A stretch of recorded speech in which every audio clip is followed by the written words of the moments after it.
करना पड़ता है।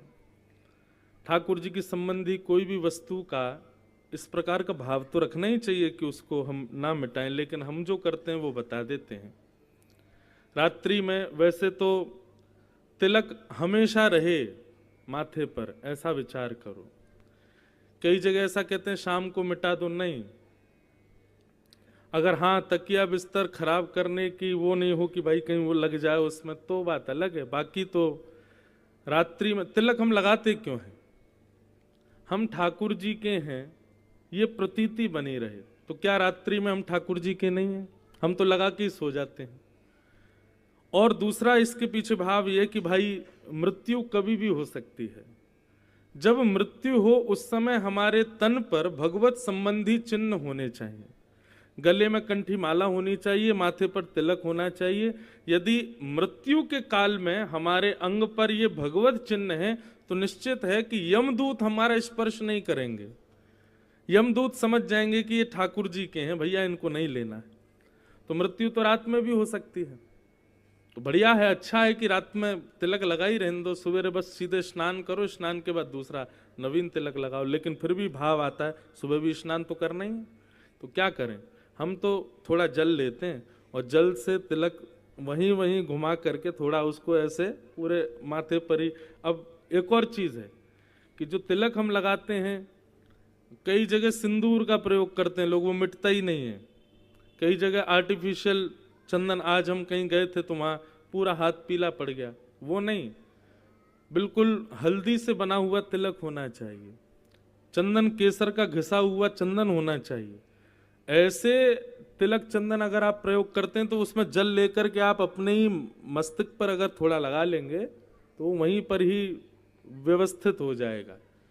फिर नवीन चंदन विराजमान करने के लिए हम भगवत स्मरण करके अपना मुख धो सकते हैं, ठाकुर जी का स्मरण करके उसका त्याग कर सकते हैं। तो उसमें कोई ऐसा विचार भाव नहीं है। ठाकुर जी का स्मरण करके आप उसको, हमारा तो इतना, ये हल्दी का दक्षिण भारत का तिलक है, तो ये तो क्या है कि ये ना निशान होता है ना कुछ, हम इसी को ऐसे ही फेर लेते हैं तो पूरे माथे पे ही, ऐसा नहीं लाल पड़े, दिखेगा भी नहीं, पूरे ये त्वचा में ही विलीन हो जाता है जल से करने पर। बाकी भगवत स्मरण करके आप मिटाएं, उसमें कोई दोष नहीं। ऐसे तो फिर मंदिर में झाड़ू ही मत लगाओ, क्यों? मंदिर में सब सामग्री ठाकुर जी की है, ठाकुर जी को नहलाओ नहीं, शंकर जी पर जल डालते हैं, वो भी नाली में कहीं ना कहीं तो जाता है। तो इस प्रकार भाव रख के ठाकुर जी को प्रणाम करके हम उसको अगर शुद्ध जल से थोड़ा इस प्रकार भाव रख के हटाएं तो कोई दिक्कत नहीं। बाकी लगा के ही सो जाओ, कोई दिक्कत नहीं है। रात्रि में भी तिलक अंकित रहे मस्तक पर, क्या पता कब यमदूत आ जाएं, तो कम से कम तिलक देखेंगे, कंठी माला देखेंगे तो यमदूत स्पर्श नहीं करेंगे। तो इसलिए तिलक निरंतर है। और केवल यमदूत की बात नहीं है, नकारात्मक ऊर्जाएं भी आकाश में भ्रमण करती रहती हैं, वे भी वहीं प्रविष्ट होती हैं जहां पर अपवित्रता होती है। और सबसे ज्यादा नकारात्मक ऊर्जाएं रात्रि में ही भ्रमण करती हैं। इसलिए रात्रि के काल में यदि माथे पर तिलक लगा रहे तो उसमें कोई दोष नहीं। पर ब्रह्म मुहूर्त में सुबह भी जब स्नान आदि करो तो भगवत स्मरण करके उसका भाव रखो, तो कोई उसमें दोष नहीं। जल के प्रति गंगा जी का भाव रख लो, गंगा जल से मुख धो लो, कोई उसमें दोष नहीं है। और ज्यादा समय तक बिना तिलक के रहना नहीं चाहिए। मुख धोया, स्नान किया, तुरंत दूसरा तिलक लगा लो, तुरंत तिलक अंकित अपने मस्तिष्क पर करना चाहिए। तो ऐसा कर सकते हैं, जल में गंगा जी का भाव रख के या गंगा जल से आप अपना मुख धो सकते हैं, तो उसमें तिलक मिल जाएगा, तो कोई दोष नहीं होगा।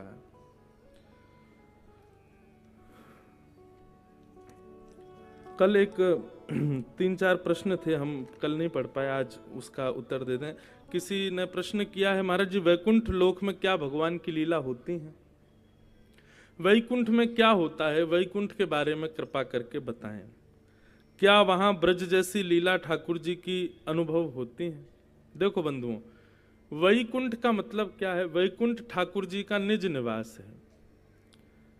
वैकुंठ, गोलोक, साकेत, ये 3 हैं। वैकुंठ में श्रीमन नारायण भगवान परम सत्ता भगवान विराजमान होते हैं, 33 कोटि देवता उनका अर्चन वंदन करते हैं। गोलोक धाम जो है वहां पर प्रिया प्रियतम रास बिहार लीला निरंतर करते हैं। वैसे तो हमारा वृंदावन भी श्री गोलोक धाम है, बस दर्शन करने की दृष्टि होनी चाहिए। आज भी लीलाओं का दर्शन वृंदावन में होता है। लोग कहते हैं निधिवन में रात में ठाकुर जी लीला करते हैं, महाराज जी देखने से अंधे हो जाते हैं। रात में ही नहीं, पूरे दिन चलती है लीला। देखने वाला चाहिए, दृष्टि होनी चाहिए, तो कण कण में वृंदावन में लीला का दर्शन हो।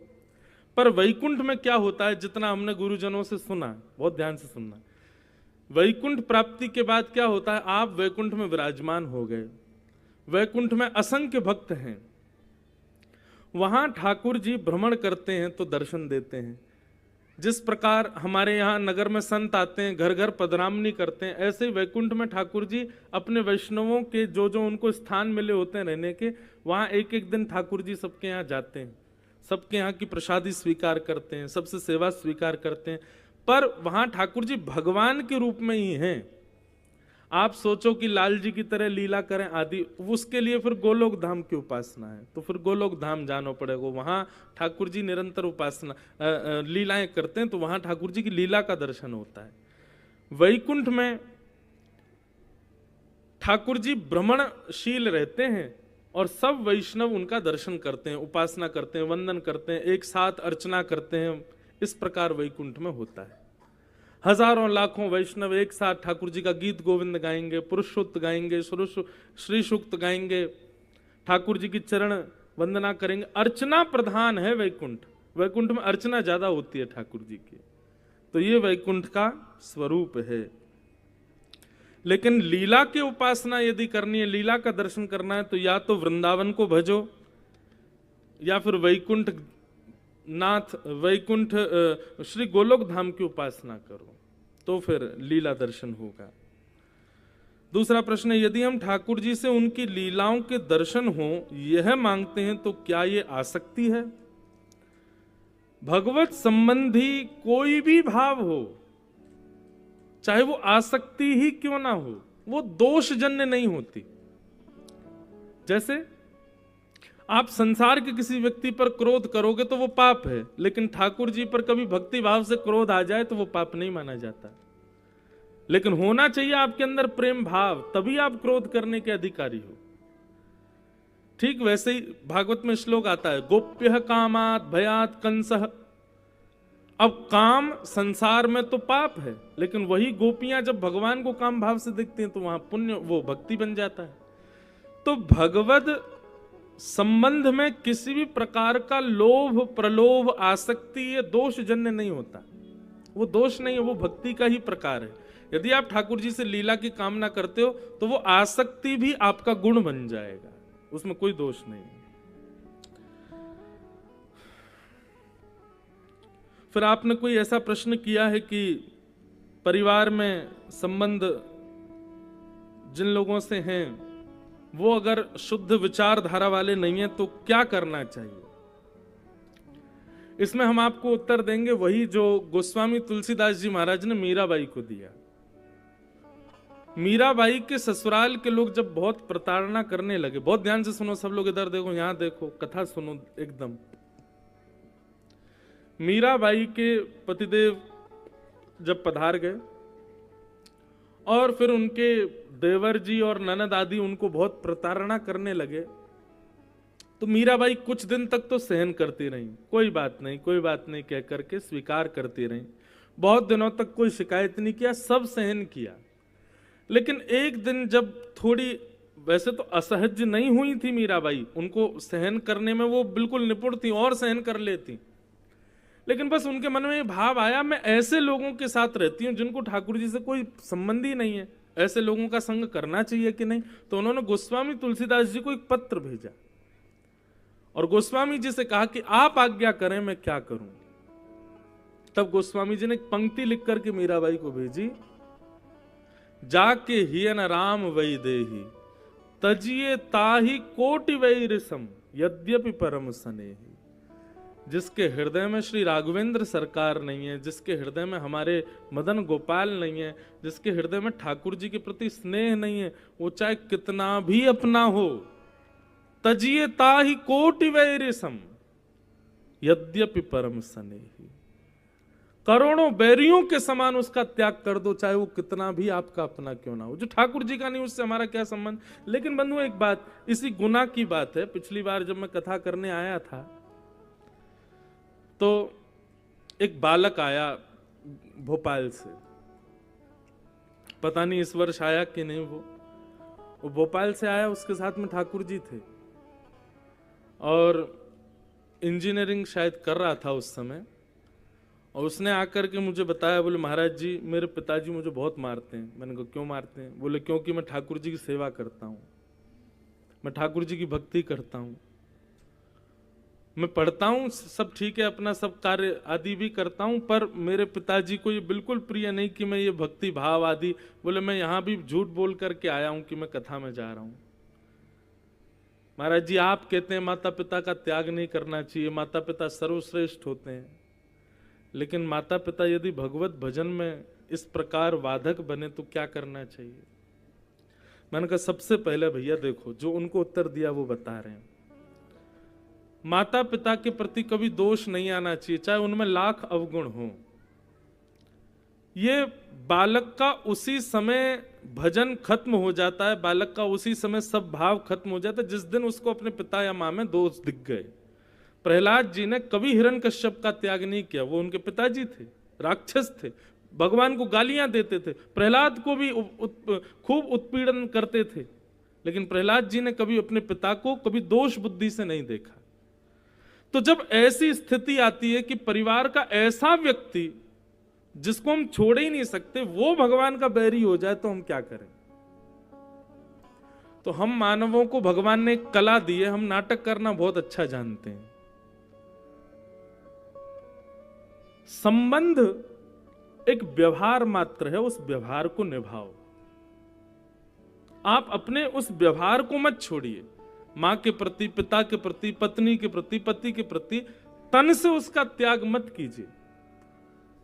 पार्वती जी ने जब भगवान की परीक्षा ली सती के रूप में, शंकर जी ने सती का त्याग नहीं किया, बस इतना किया आसन बगल से सामने रख दिया।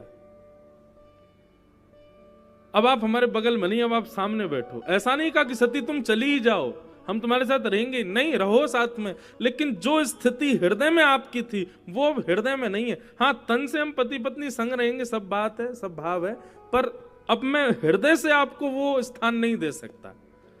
हमारे यहां हृदय में स्थान देना और तन से स्थान देना, ये दो बात हो जाती है। तो जब भगवत विमुख व्यक्ति इतना सन्निकट का हो कि उसको हम छोड़ ही नहीं सकते, तो केवल तन से उस संबंध को निभाओ, हृदय में उसको स्थान देने की आवश्यकता नहीं। हृदय में उसके स्थान पर ठाकुर जी को विराजमान कर लो, ऐसा आप कर सकते। तो कई संबंध जिनका आप त्याग नहीं कर सकते, तन से मत छोड़ो, मन से छोड़ो। सूरदास जी भी कहते हैं तजोरे मन हरि विमुख। हम लोग मन से बहुत जल्दी छोड़ देते हैं। कई बार यहाँ इतने सारे लोग बैठे हैं, अगर आपको इस बात पे भी प्रश्न उठ रहा है महाराज जी आप कैसी बात कर रहे हैं, तन से रहो मन से मत रहो, आप लोग ऑलरेडी ये सब करते हो। इतने विवाह के प्रस्ताव आते हैं या इतने कार्ड आते हैं, इतने लोगों के आगे निमंत्रण आते हैं, तो कई लोग हमके ऐसे के भी आते हैं जिनको मन से बिल्कुल नहीं चाहते, लेकिन केवल व्यवहार निभाने के लिए हम नाटक करने जाते हैं उसके पास। अरे भैया तुम खूब बढ़िया रहे, तुम्हारा घर खूब बढ़िया चले, सब चले, और मन में सोच रहे हैं तू बाहर निकल, तेरी टांग टूट जाए, लेकिन हम तो केवल निभाने आए हैं। तो ये नाटक करना, व्यवहार करना, ये हम लोग बहुत निपुण हैं इसमें। लेकिन हम लोग नाटक करते कहां? ठाकुर जी के सामने नाटक चलता है, भगवान के सामने नाटक चलता है, लेकिन परिवार में आकर के वास्तविक हो जाते हैं। उल्टा करो, संसार में तो नाटक करो कि आपसे ज्यादा संसारी कोई नहीं, ऐसा दिखाओ सबको।